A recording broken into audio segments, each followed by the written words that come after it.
Bonjour à tous et bienvenue sur ce nouvel épisode de Rupture Co. Aujourd'hui, mon invité grimpe des murs de glace pour gagner sa vie et s'entraîne sur un mur qu'elle a elle-même conçu dans son garage. Marion Salmon-Thomas est 2e mondiale d'escalade sur glace, maman depuis 1 an et salariée chez Danone à mi-temps. On va parler de sport à haut niveau et de comment elle a refusé de choisir entre être athlète et être mère. Bonne écoute!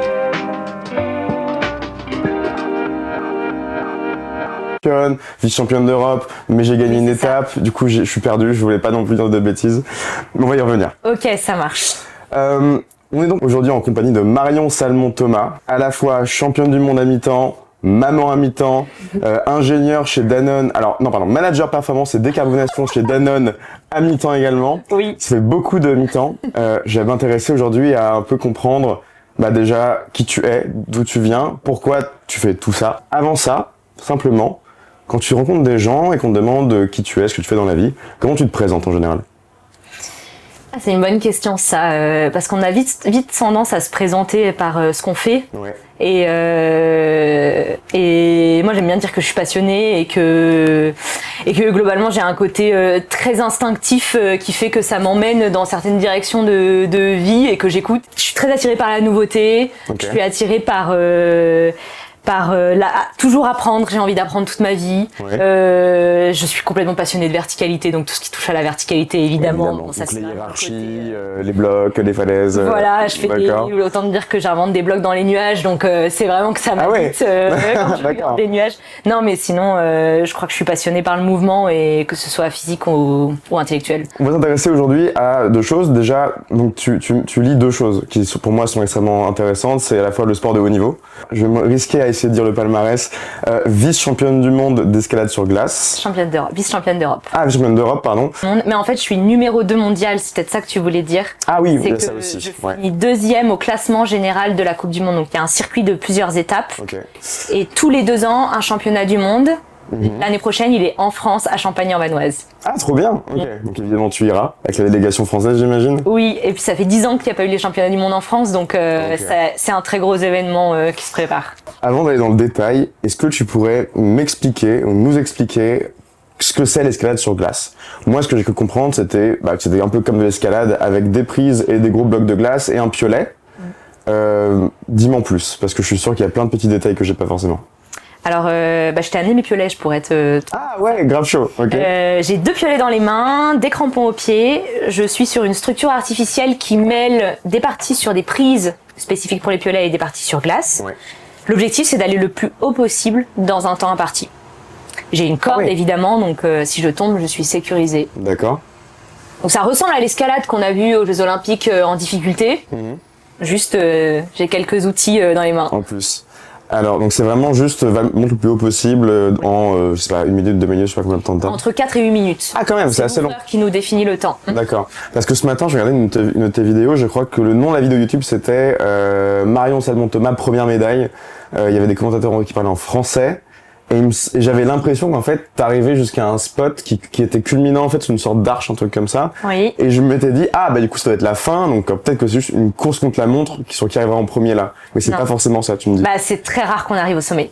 D'accord. Donc, globalement, on tombe 95% du temps. D'accord. Et si tu tombes, tu peux remonter ? Non. Ah non, c'est première erreur, c'est fini. Oui. Est-ce que tu as le droit donc de servir de tes mains ou juste des piolets ? Je peux me servir de mes mains également. Ouais. C'est assez rare. C'est souvent plus difficile avec les mains. D'accord. Déjà de par la longueur des mouvements, parce que du coup j'ai des piolets, donc en fait en allonge. Oui, c'est quand même beaucoup plus pratique. C'est vite plus pratique avec les piolets. Donc ça c'est l'escalade sur glace. Tu dis qu'il y a un championnat du monde, une coupe du monde. Est-ce que la France est un grand pays de l'escalade sur glace ? Et oui, on n'a pas une très grosse densité d'athlètes, mais par contre, on a des très gros résultats. Oui. Il y a le numéro 1 mondial qui est Luna Ladevant. Et moi, du coup, j'ai fait 4 podiums sur les 4 étapes cette année. Il y a Virgile Devin aussi qui a fait un podium. Okay. Tristan Ladevant qui a aussi quelques podiums des années précédentes. Donc, il y a quand même une bonne nation. Il y a du gros niveau. Et alors, comment tu tombes dans l'escalade sur glace ? Donc, j'ai cru comprendre que tu t'avais commencé à faire l'escalade assez jeune. et c'est juste le switch de escalade normale à escalade sur glace, enfin normale, on s'entend, à sur glace. Comment ça s'est passé? Comment tu tombes dans une niche comme ça? Oui, en plus c'est improbable parce que je viens de la région lyonnaise. Moi j'ai grandi en ville, avec toujours un attrait pour la montagne et quand même les grands espaces, avec mes parents qui m'emmenaient quand même beaucoup. Ouais. J'ai été emmenée avec un ami qui m'a emmenée sur un événement local qui était en équipe de France, lui. Ouais. Et en fait j'ai eu un coup de cœur vraiment immédiat. Donc c'était trop bien parce que je retrouvais mon attrait de la verticalité avec une nouvelle gestuelle où j'avais besoin de renouveau à ce moment-là. Et en plus, c'était dehors. Ouais. Tout en dehors. Donc en fait, avec un goût de l'effort où tu vas assez loin dans l'effort. J'imagine que et du coup, j'adore. défoncer les avant-bras, enfin j'ose même pas imaginer. En termes de chaussures, t'as des chaussures semblables, t'as des crochets, t'as des crampons, comment ça se passe? J'ai des chaussures avec des crampons intégrés. Ouais, avec une monopointe, mais vraiment c'est ridiculement petit. Hein. On rentre même pas 1 centimètre. Ah ouais. On rentre 1 centimètre dans le bois, je pense. D'accord. Prêt. Et pour t'entraîner, comment ça se passe? Tu fais de l'escalade standard, tu t'entraînes, il y a des blocs de glace partout et dans des salles et tu fais ça, comment ça marche? Bah oui, comme tu dis, c'est un sport assez niche, donc il y a une structure de renommée internationale qui est à Champagne-en-Vanoise, sur le domaine de la Plagne. D'accord. Donc là, on y passe beaucoup de temps, mais comme c'est à 1h45 de chez moi, j'ai construit une structure dans mon garage. Ah oui. On a construit ça avec la famille. Que là, globalement, je fais le hamster, hein, je tombe sur des tapis et puis je fais le hamster pendant des heures durant. Et sinon, en escalade, beaucoup, en prépa physique. Ouais. Je fais de la prépa mentale aussi. Donc en fait, il y a vraiment... j'aime bien cette approche très complète du corps, de pas avoir uniquement les spécificités du sport, mais d'aller chercher aussi à cultiver tout ce qu'il y a autour et de voir le corps dans sa globalité. Ouais, d'être un athlète complet au final. Exactement. Tu mentionnes que t'as un bloc dans ton garage? Oui. C'est un bloc? Oui, un pan. On appelle pan. ça un pan. Il ressemble à quoi? Ça fait 3-4 mètres de haut. Ouais. Je pense que ça fait à peu près peut-être 30 quand même de large. Ça fait un U avec des matelas au sol. D'accord. 30, peut-être que je m'emballe un peu. Je sais pas si j'ai les ordres de grandeur. Et t'as un matelas et en fait je grimpe avec mes piolets sur des prises. Ouais. Donc au départ en fait je mettais mes price money à chaque fois dans les achats de prises. Donc j'allais voir les ouvreurs qui créaient les prises et puis je venais avec mon price money et je leur achetais des prises. Maintenant j'en ai plus de 200. Okay. Et voilà, puis je tourne là-dedans et donc je tombe sur des tapis et je crée des mouvements. Et tu mentionnes du coup le fait que l'année prochaine il y a la coupe en France, donc à Champagne-en-Velay.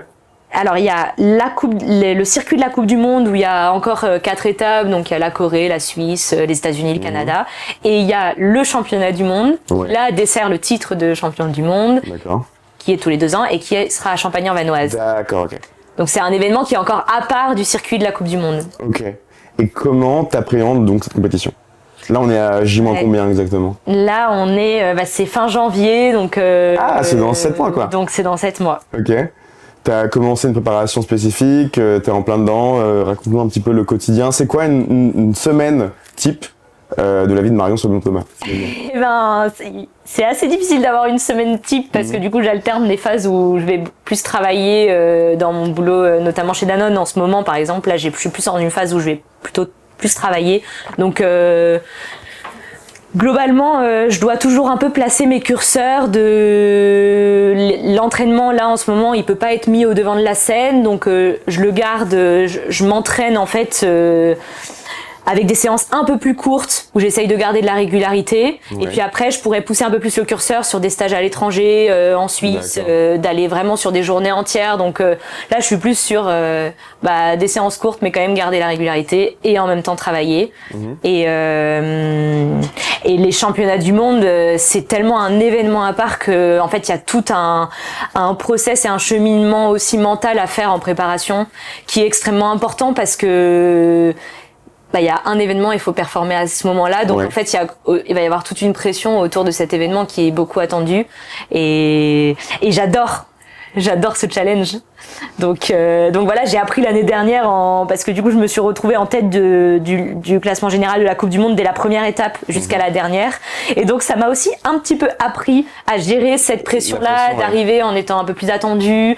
Et j'étais contente parce qu'en fait ça m'a appris à me recentrer et à rester super ancrée sur globalement quand la pression elle est trop forte, j'essaye de me recentrer sur la manière et sur ma grimpe et en fait c'est mon job d'athlète en fait de performer sous pression. Et donc j'arrive à voilà, j'apprends à distinguer un peu tout ça et à apporter de la lucidité dans ces moments. Mais c'est sûr que ça va être un gros événement. Et alors comment il se passera cet événement? C'est des règles à part entière? Du coup c'est pas un circuit, c'est une journée? C'est sur un week-end? C'est comment ça se passe? C'est sur 2 jours. On commence par le premier jour des qualifications, donc on a 2 voies. Là, il y a le classement globalement du combiné des 2 voies qui nous prend 16 en demi-finale, 16 personnes. Et après, il y a une nouvelle voie. Et ensuite, il y en aura 8 finales et la podium. Et c'est du one-shot? Et à chaque fois, c'est un one-shot. Okay. On est comment par rapport à l'année prochaine? On est serein? C'est trop loin pour vous savoir encore? Comment tu te sens? Énormément de motivation. Mais un train de vie quand même tellement intense en ce moment que j'essaye de prendre étape par étape et de décortiquer et de le construire avec toujours cette envie en ligne de mire, mais en étant assez réaliste et pragmatique sur mon quotidien actuel. Donc voilà, de faire aussi avec le contexte. On l'a mentionné, donc tu travailles chez Danone en parallèle. Tu as été formé à l'INSA Lyon, je crois, puis ensuite tu es allé à l'INP Grenoble en ingénieur. Et donc tu travailles chez Danone. Vu que tu fais de l'escalade sur glace depuis que tu as 8 ans, si j'ai bien compris, donc ça fait plus d'une vingtaine d'années. L'escalade sur glace, j'ai découvert en études sup, donc c'est en études sup, d'accord, ok. Je suis rentrée en équipe de France. Ok. Donc c'était après le bac, 4 ans après le bac, un truc comme ça, en pleine étude. J'imagine qu'avant ça, tu avais continué l'escalade. À quel niveau t'estimes-moi ton niveau d'escalade avant de passer sur l'escalade sur glace? J'ai fait une dizaine d'années de compétition. Je suis allée jusqu'au niveau national globalement. Quand même. Mon meilleur résultat, c'est 4e au championnat de France. Solide. Bah, c'est gentil. T'as pas le podium. C'est gentil. Ouais, c'était pas passé loin. Ah, c'était pas satisfait, j'ai l'impression. Mais dans les années jeunes, j'étais jeune encore, en junior. Et donc voilà. T'as l'air pas satisfaite de ton résultat 4e au championnat? Si, c'est un super souvenir. Okay. C'est un super souvenir. C'est juste que ça me paraît loin et le niveau a tellement explosé que voilà, je suis vachement admirative de l'évolution de ce sport aussi, quoi. Tu dirais que le niveau a augmenté parce que alors j'ai la sensation, j'en ai même fait un peu moi-même, que l'escalade c'est un sport qui est devenu à la mode depuis Covid, globalement 2019-2020. C'est ça qui fait que le niveau a tendance à être tiré vers le haut, j'ai l'impression. C'est une observation qui est juste, ou alors il y a d'autres facteurs que j'ai pas forcément? Déjà, il y a les Jeux Olympiques, le fait que ça intègre les Jeux, je pense. C'est vrai. Le fait qu'il y ait de plus en plus de salles qui ouvrent et effectivement, maintenant, c'est devenu presque une manière aussi de faire sa musculation. Au lieu d'aller en salle de musculation, d'aller en salle de bloc, par exemple. Le bloc a beaucoup de succès. Mais c'est tellement inclusif, ludique, je trouve ça génial. Okay. Nous, on y va avec les collègues chez Danone quand je suis à Paris. En parlant de Danone, donc, ça fait quand même depuis 2017 que tu fais donc l'escalade sur glace, que tu as un niveau assez solide, j'imagine. Et ce qui fait que tu as toujours un peu concilié, dis-moi si je me trompe, le travail et le sport en parallèle. Quand est-ce que tu as commencé à voir que tu pouvais percer ou performer en tout cas en escalade sur glace? À quel moment tu l'as réalisé? Bah, c'est un peu bizarre parce que je crois que ça venait vraiment chaque année. En fait, chaque année, je passais des étapes. Et donc à chaque fois, je mettais en place de nouveaux moyens parce que je passais un petit cap, donc je mettais des autres moyens en place et puis finalement je passais un autre petit cap et puis du coup je remettais des moyens et en fait ça s'est fait assez naturellement. Mais j'ai tellement été élevée. Mes parents m'ont éduquée à avoir un métier en parallèle, à faire des études. Donc en fait, ça, pour moi, c'était normal d'avoir ce chemin-là au début. Et puis là, en évoluant, forcément, on se pose des questions de est-ce que à un moment je passe le cap, de devenir athlète pro ou pas. Et en fait, je crois que j'y ai vachement pris goût aussi à avoir ce plusieurs métiers, quoi. Et je crois que j'aime bien, ça me met quand même les yeux qui brillent dans ce que je fais. Je m'ennuie jamais. Ouais. Donc tu te verrais passer 100% à tête pro ou pas? Il y a des fois où forcément c'est tellement intense et puis en plus en devenant maman, il y a quand même un train de vie qui est encore plus intense et du coup je me dis ce serait tellement plus simple juste si j'avais le temps, ne serait-ce que de récupérer en journée, de faire et en même temps dès que je reviens chez Danone, je me dis purée, je me sens utile, j'adore travailler, je suis un peu fada mais alors d'ailleurs, présente-nous un petit peu le poste de manager de performance et décarbonation. Ça consiste en quoi chez Danone? Alors manager, c'est uniquement dans le titre parce que j'ai pas du tout d'équipe à charge. Okay. Mais je sais pas pourquoi on est tous managers. Ça rend mieux. Manager de nous-mêmes. Ça fait sympa, Non, mais ça consiste en. Je suis proche des équipes qui sont au cœur du réacteur globalement de la supply chain, donc que ce soit en logistique, service client, prévision des ventes, vraiment les équipes qui sont au cœur de ce process-là. Et moi, je suis un peu en orbite et en fait, je vais être vraiment transversale à tous ces services et c'est un job à mission. Donc, en fonction du moment et des enjeux du moment, je prends une mission et puis derrière, je mets en lien toutes les équipes et je fais en sorte d'aboutir à soit une amélioration de process, soit une mise en place d'un nouveau process de fabrication, un nouveau process global. Je m'en production. Même un nouveau process d'animation de performance. Tu vois, Okay. on va chercher soit de l'animation d'indicateurs de performance, soit de gagner du temps. Ouais. Et t'as commencé quand chez Danone? Il y a 5 ans, je crois? En 2020, 21. 2020, ok, donc un peu plus de 5 ans. Ouais. Dès le début, est-ce que tu leur as dit que t'étais athlète haut niveau, en tout cas en parallèle? Est-ce que ça a mené à des aménagements dans ta façon de travailler, dans ton agenda peut-être? En fait, ça s'est fait.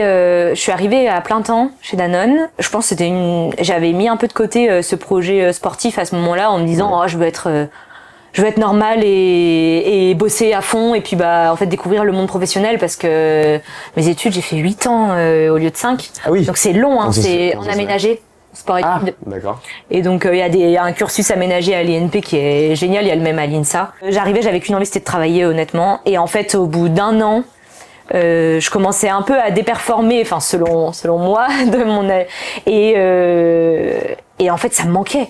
Oui. Ça me manquait trop et du coup je suis revenue les voir. Ils savaient que j'avais ce projet-là avant et que je faisais ça, mais je suis revenue les voir en disant mais là je sens qu'en fait je vais déperformer et qu'en fait je serais mieux si j'avais globalement si j'arrivais à remettre un peu d'emphase là-dessus. Oui. Et donc on a commencé à faire un 80% qui n'a évidemment pas fonctionné parce que c'est un peu le 5 jours en 4. Oui. Et donc on a décidé en 2023 de faire un vrai mi-temps en disant on coupe vraiment la poire en deux. Donc on a créé ce premier mi-temps sportif chez Danone, annualisé du coup. J'étais off pendant la saison et je travaille plus avant-après. D'accord, trop bien. Et c'est génial. Par contre du coup changement de poste parce que j'étais au sein des opérations et du coup je suis repassée vraiment à mission. Et on a tenté. Ouais. Et c'est trop chouette. Et ça passe. Ouais, et ça passe. Donc la saison, tu l'estimes de quand à quand? Alors la saison de compète, c'est de novembre à mars. D'accord. Ah, donc 5 mois quand même. Solide. C'est 5 mois de compète. Ouais. Donc c'est 5 mois où t'es off et le reste de l'année, du coup, tu travailles à temps plein, plus les vacances. Donc Non, pas temps plein, un peu plus que... un peu moins. Non, pas temps plein. Je suis à peu près à 60% lycée finalement. Sur l'année. Avec les congés, ouais. D'accord. Ah, mais c'est trop bien que ton employeur accepte de faire ça, c'est génial. Honnêtement, je suis pas sûr que ce soit hyper commun. Tu me dis que t'es la première chez Danone qui a eu droit donc à ce contrat. Comment t'appelles ça? Là, alors au départ, c'était juste un mi-temps et en fait, on a réussi à faire après avec le statut ministériel haut niveau à faire une convention d'insertion professionnelle. Okay. Et donc là, c'est une convention qui vient de l'État qui est faite pour aider à réduire le gap entre les athlètes amateurs et les athlètes pros. Et donc c'est l'État qui finance une partie du manque à gagner avec ma fédération. Okay. Et il y a un mécénat d'entreprise. Et donc c'est encore mieux parce que du coup ça m'aide aussi à financer les saisons. D'accord. Et à pouvoir vivre à côté en fait. Donc en gros ça se passe comment? C'est que t'as ton salaire chez Danone, en plus de ça donc t'as des sponsoring j'imagine et des prize money qui permettent de vivre en tant qu'athlète. Oui. Et en gros l'État pallie un petit peu l'écart entre les deux, c'est ça si je comprends bien? Mon contrat de salarié chez Danone où je travaille à mi-temps mais en fait le reste est compensé par l'État, ma fédération et un mécénat d'entreprise. C'est ça, ok. Trop bien. Donc au final, t'as un temps plein aménagé. Exactement. En me renseignant sur toi, j'ai découvert effectivement ce statut d'athlète professionnel. Enfin, je savais pas que c'était un statut à part entière aux yeux de la loi. Est-ce que tu as des attentes d'un point de vue performance? On m'attend à ce que tu sois bon à un tel niveau, que tu aies des résultats, etc. Comment ça se passe? Ouais, le statut athlète de haut niveau, il est revu chaque année. Et chaque année, les critères pour y rentrer, c'est de faire un podium en Coupe du Monde. Ah ouais. C'est pas si donc alors attends, évident. Si je dis pas de bêtises, je dis qu'il y avait 4 courses par... Donc il y en a que 12 chaque année qui peuvent prétendre à avoir ce statut. Oui. Waouh. C'est hyper niche. Il faut être du coup en France en plus. Donc, oui, bien sûr. Oui. Non, c'est pas évident à avoir. Donc là dans la fédération, c'est quoi le nom de la fédération? La FFCAM. FFCAM. C'est la fédération aussi des refuges, fédération française des clubs alpins et de montagne. Ok. Ouais. Dans la FFCAM, j'imagine dans la branche escalade sur glace, vous êtes combien? Vous êtes très peu. Alors, avoir fait donc les podiums en Coupe du Monde, on est 4 quand même. C'est pas mal.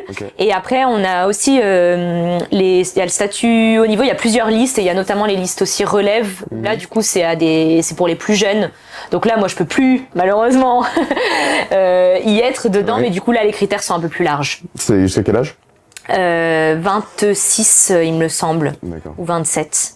Et donc, la performance, il y a moins l'accent sur la performance pour pouvoir prétendre à un statut à part entière. Ça élargit un petit peu le spectre, pour côté perf.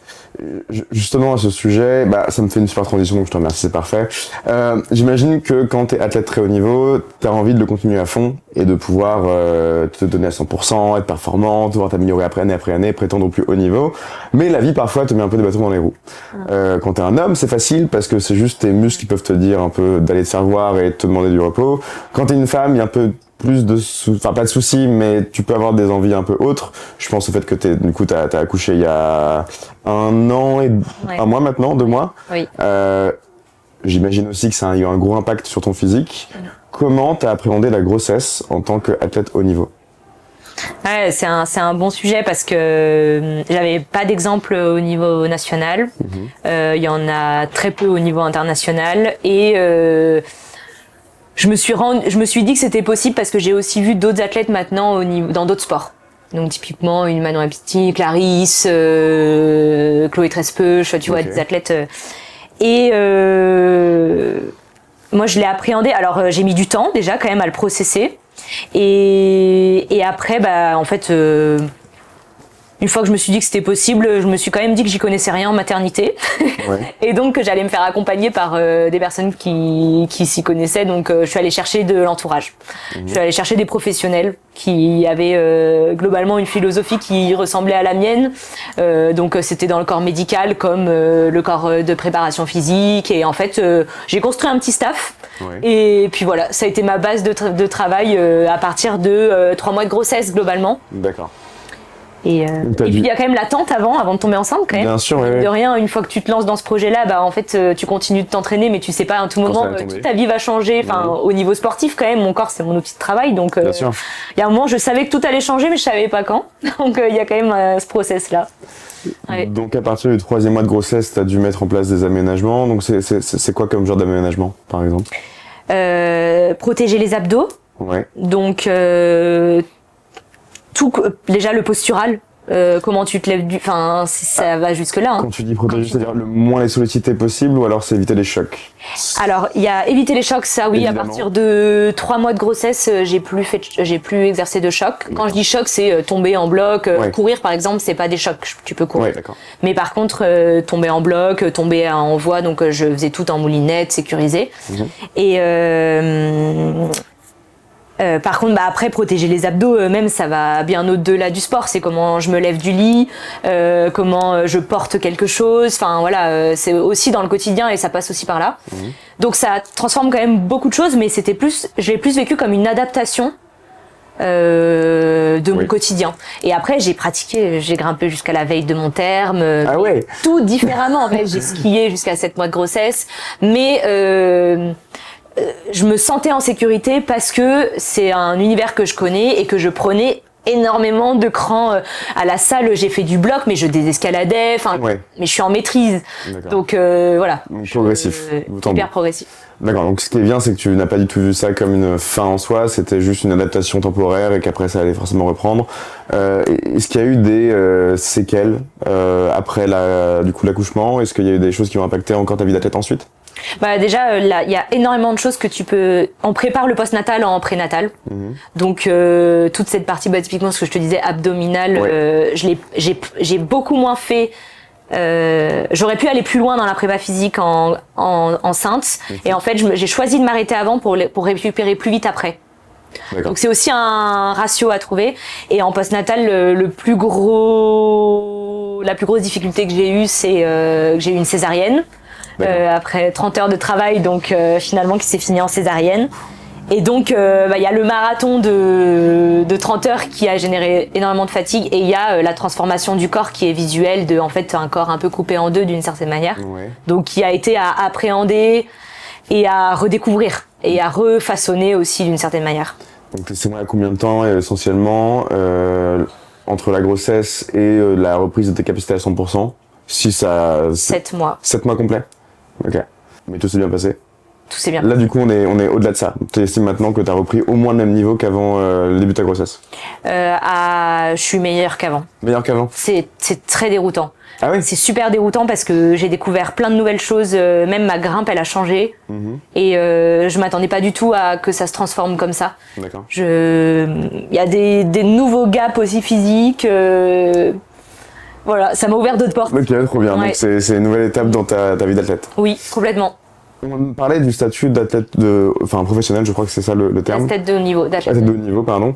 J'ai cru voir que en 2014, il y a eu un décret qui permettait aux athlètes qui tombaient enceintes de prolonger du coup ce statut un peu par défaut. Enfin, comment ça fonctionne ça? Eh bien, figure-toi, c'est même le prolongement d'1 an en automatique de ce statut. C'est le décret, il date du 23 octobre 2024. Ah, Donc 2024. c'était pile au moment de ma grossesse. Ok. Avant, c'était sous validation de la fédération. Donc c'était quand même existant, mais c'était pas automatique. Ouais. Et là, c'est automatique. Ah, ça donc a dû c'est soulager. Bah évidemment, en plus, il y a tellement peu d'informations quand je tombais. Et puis t'en parles pas au début, donc en fait, je cherchais sur internet, j'ai trouvé que peu d'informations. Ouais, ouais, et j'ai trouvé ça qui m'a quand même permis de préserver des conditions d'entraînement C'est trop bien. et de me donner des chances de revenir en fait, tout simplement. Parce Carrément. que sinon, en vrai, c'est déjà compliqué. Mais du coup, sans ça, ça aurait été très très compliqué, je pense. Ah ouais, de fou, parce que moi j'avais écrit 2014, mais donc Mais c'est oui. 2024, c'est que vraiment le timing était très très serré. Parfait. Donc en gros, ça permet à un athlète haut niveau de garder son statut 1 an de plus automatiquement si elle est enceinte. Exactement. Essentiellement, c'est ça. Exactement. Avec des prérequis ou peu importe. Tant que vous avez atteint au niveau 1 année, ça se prolonge d'1 an. Le statut ministériel au niveau se prolonge d'1 an en automatique avec grossesse. D'accord, ok, très clair. C'est trop bien. Bon, bah, ceux qui veulent aussi tenter en athlète de haut niveau, n'hésitez pas à tomber enceinte. Ça, ce n'est plus un point forcément bloquant. Carrément. Et si vous voulez être suivi en kiné, la méthode Bernadette de Gasquet, c'est assez incroyable. Je pense qu'il y a plus d'une centaine de kinés qui sont formés en France. Bernadette de Gasquet. Bernadette de Gasquet. Alors, qu'est-ce que c'est, Bernadette de Gasquet? Mais c'est une dame qui a travaillé énormément sur les sujets de maternité et comment appréhender déjà toutes les transformations du corps et comment continuer à rester en mouvement, que ce soit pendant la grossesse et en postnatal. C'est ultra accessible. Il y a des bouquins sur toutes les phases de grossesse et de postnat. Et c'est, pour moi, c'est une bible. Et il y a plein de kinés en fait en France qui sont formés. Donc vraiment, j'invite à renvoyer sur ces kinés qui sont formés à ça, quoi. Ok, c'est trop bon à savoir. Et d'ailleurs, je me suis posé la question. Tous les sports ont un petit peu leur période de pic en termes d'âge, de pic, et au moment où ça va se tasser à cause de l'âge.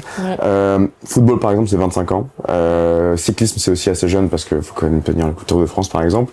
En escalade ou en escalade sur glace, est-ce que tu aurais une idée un petit peu de la durée de vie d'un athlète de haut niveau? Ben, c'est encore assez. On a encore pas mal d'athlètes qui ont 40 ans sur le circuit et qui font partie des meilleurs mondiaux quand même.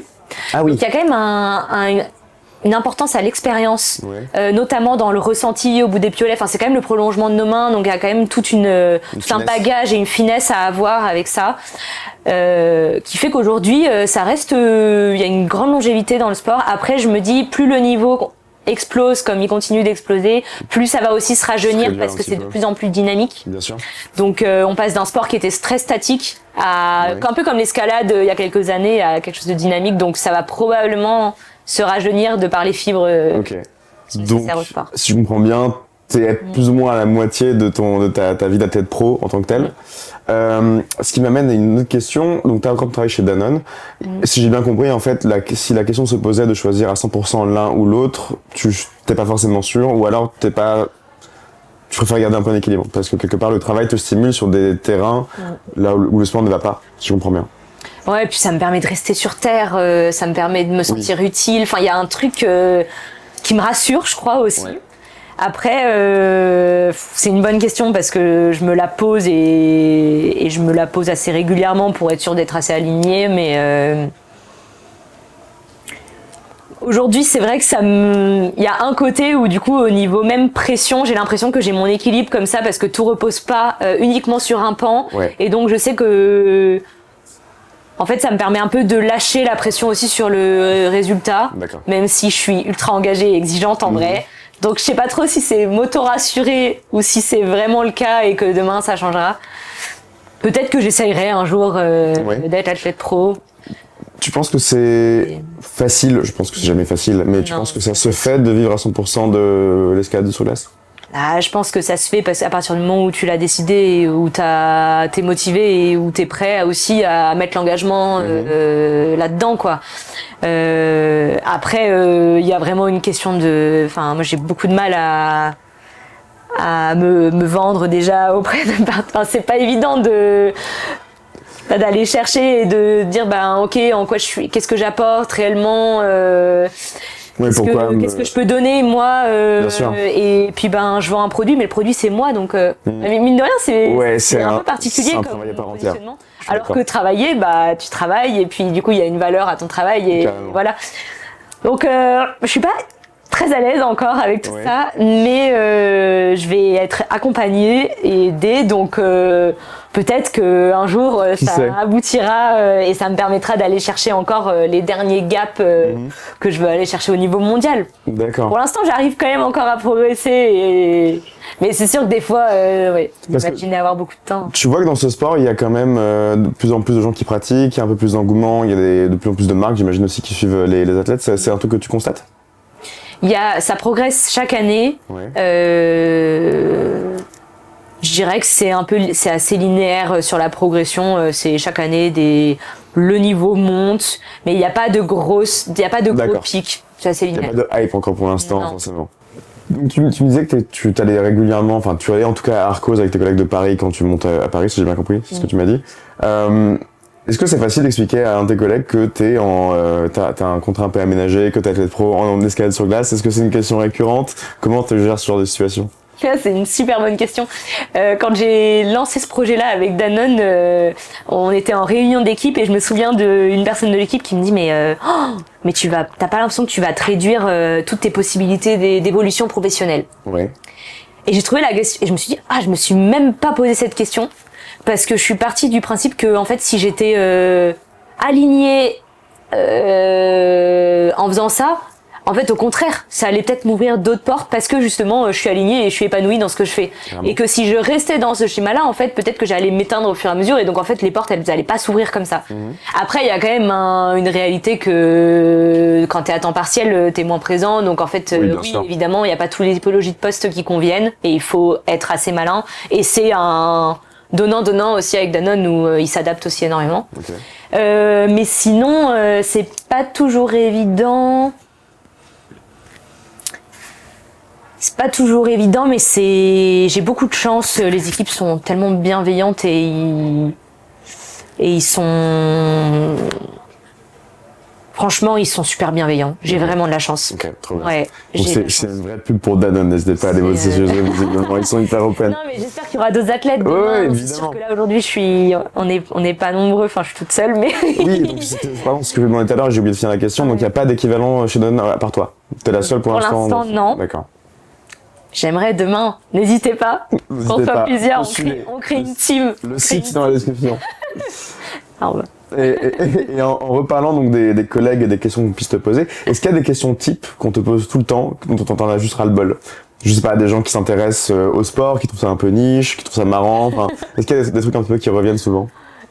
C'est rigolo parce que souvent la semaine type ça revient, mais c'est pas évident de répondre pour moi parce que j'ai tellement pas de routine liée au fait d'avoir beaucoup de métiers en même temps et du coup je suis constamment en train de jongler en fonction des échéances. Ça a abordé la question de la prépa mentale tout à l'heure et ça m'intéresse beaucoup parce que alors donc t'es la 3e championne du monde, vice-championne du monde que j'interview.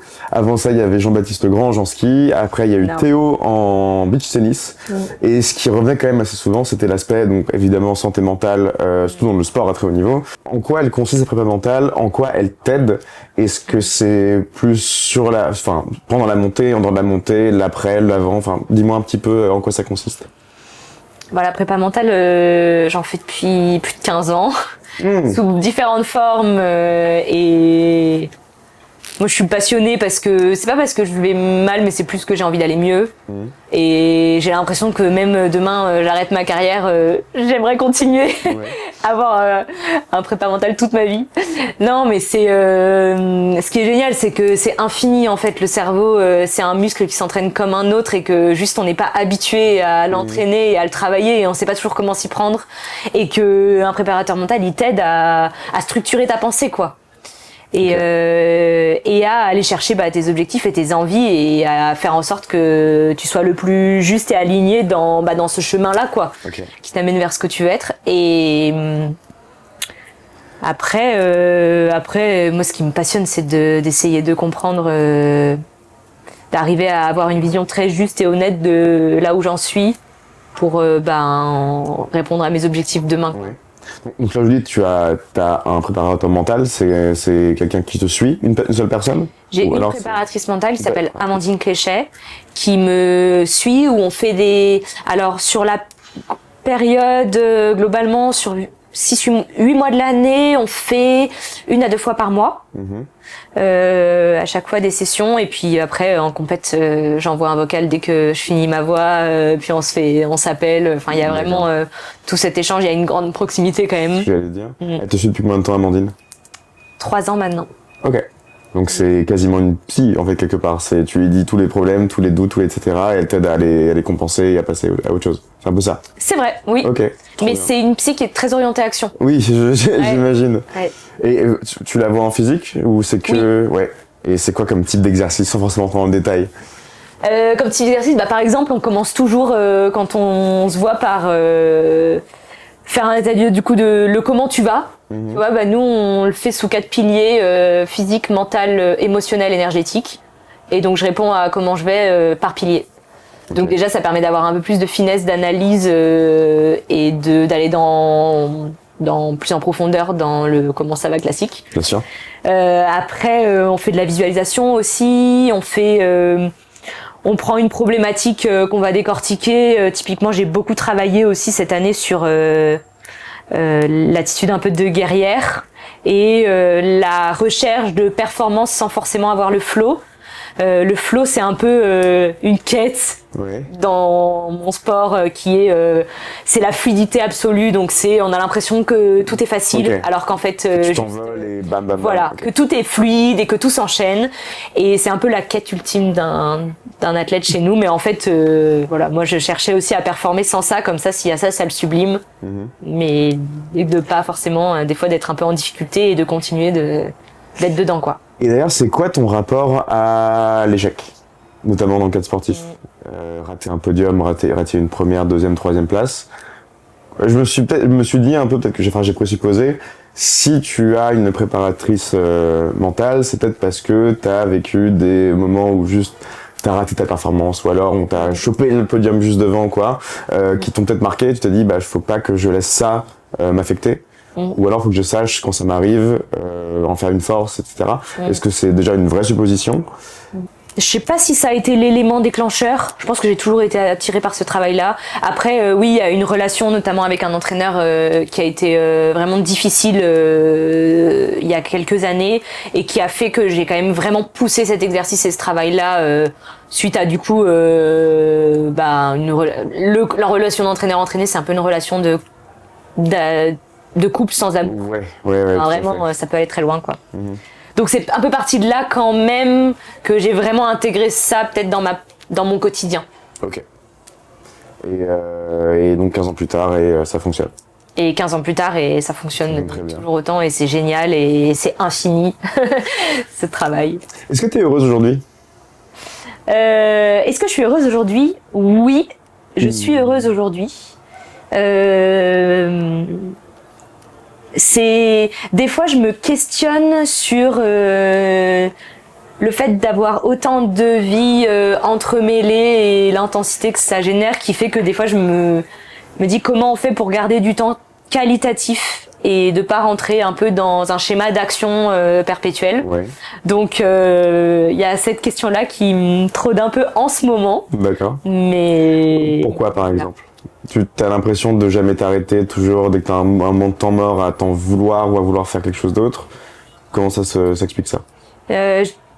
Je pense que c'est plus le fait quand même de switcher en permanence entre les différentes vies et de laisser un peu place. En ce moment, j'aimerais avoir un peu de vide, un peu d'espace aussi pour parce que pour moi c'est là que naît la créativité aussi, et on est quand même dans des sociétés où on va vraiment vite et à 1000 à l'heure, et c'est ultra stimulant et génial. Je veux juste pas trop rentrer dans ce process là. Et sur la saison, j'ai eu ces phases justement d'attente et de moments, et ça m'a fait beaucoup de bien, et c'est juste le retour de saison, il est toujours très intense à reprendre tous les autres boulots. Donc voilà, c'est la phase du moment, mais j'essaye de bien veiller à garder quand même s'ils sont courts, des temps pour toi, un petit peu de temps mort. Essayez. Du coup, ton mari, oui. ton mari, il fait du sport? Il est secouriste en montagne. Il est au GHM. Il est guide de haute montagne, donc il baigne dans l'univers de la montagne.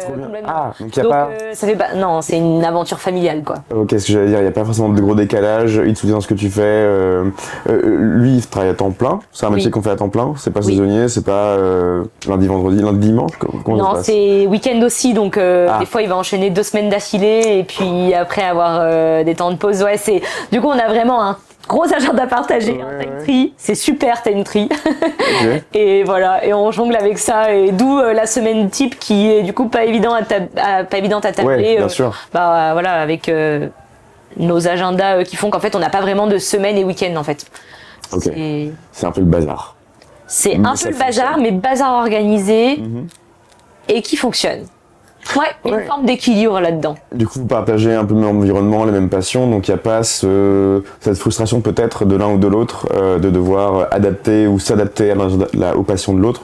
C'est un travail collectif. Ouais, après, chaque année, souvent, moi aussi je lui pose la question en fait, parce que c'est devenu une aventure familiale, et donc je lui pose la question est-ce que t'es toujours ok avec ce projet-là, est-ce que ça te va, est-ce qu'il y a d'autres projets, est-ce que t'as peut-être envie de mettre au devant de la scène d'autres choses. En fait on en discute, et c'est aussi important pour moi de rester ouverte et d'ajuster, parce qu'en fait ça peut prendre plein de formes. Là je le vois avec la maternité, la forme que la saison elle a pris, ça a rien à voir avec mes autres années, alors que c'est le même sport, même univers, même compète, mêmes autres athlètes, mais juste moi différente, quoi. Ok. Et à ce sujet, est-ce que tu aurais des conseils à donner à la Marion d'il y a 5 ans peut-être, sur comment appréhender ces nouveaux challenges, comment adapter son entraînement, comment quoi que ce soit? J'ai un peu découvert quand même qu'on avait des ressources et un peu insoupçonnées.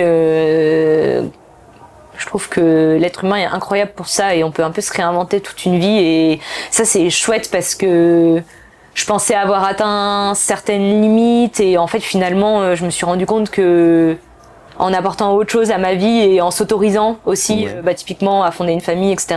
Là ça m'a apporté d'autres choses, et c'est incroyable, quoi. Donc j'aurais envie qu'elle garde ce côté vraiment instinctif à se faire confiance, et après à quand même pas trop rentrer dans une logique d'accumulation non plus de boulot. Et même si tous les projets sont stimulants et que globalement j'ai envie de dire oui à tout, des fois ce serait bien que j'apprenne un peu à aussi dire non et à prendre des temps morts. Voilà. On en revient à cette question-là. Donc on en revient à ce sujet juste avant. C'est un peu le sujet du moment. Ouais. On va gentiment entrer dans la dernière partie de l'interview, donc sur la question qui m'a été posée par les invités précédents pour toi. Avant ça, est-ce qu'il y a une question que tu aurais aimé que je te pose? En fait, je trouve qu'on aborde beaucoup le sujet de la maternité, mais j'aime bien parler du sujet de la parentalité au sens large.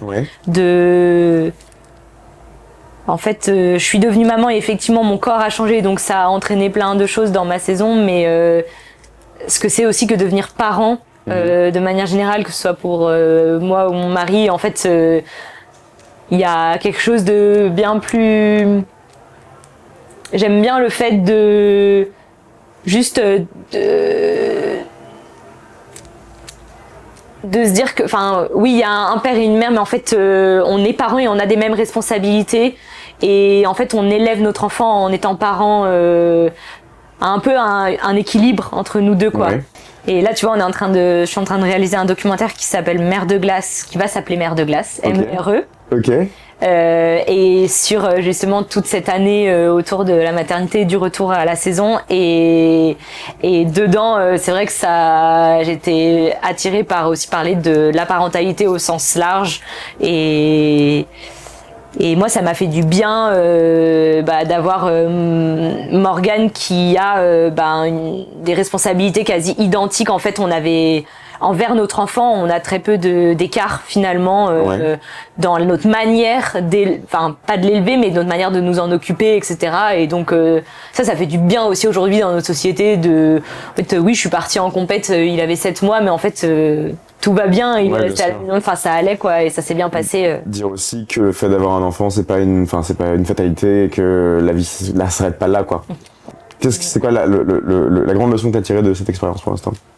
Déjà, je m'attendais pas à qu'il m'apporte autant. Ouais. Alors que il a même pas 1 an, quoi.